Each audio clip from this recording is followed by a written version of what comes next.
આજે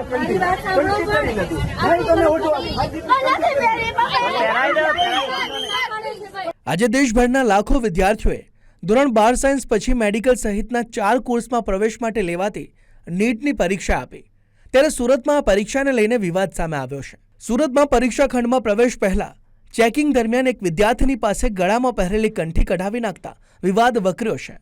અમરોલીના ગૌતમી કન્યા વિદ્યાલયમાંથી આ વિવાદના દ્રશ્યો સામે આવ્યા, જ્યાં દીકરીની કંઠી ઉતરાવતા તેના પિતા રોષે ભરાયા હતા। પિતાએ આક્ષેપ કરતા કહ્યું કે હિન્દુ રાષ્ટ્રનો ઝંડો ફરકાવો છો તો કંઠી શા માટે કઢાવો છો? હું લાહોર કે રાવલપિંડીમાં થોડો રહું છું, હું સુરતમાં છું, તેમ કહી પિતાએ રોષ ઠાલવ્યો હતો।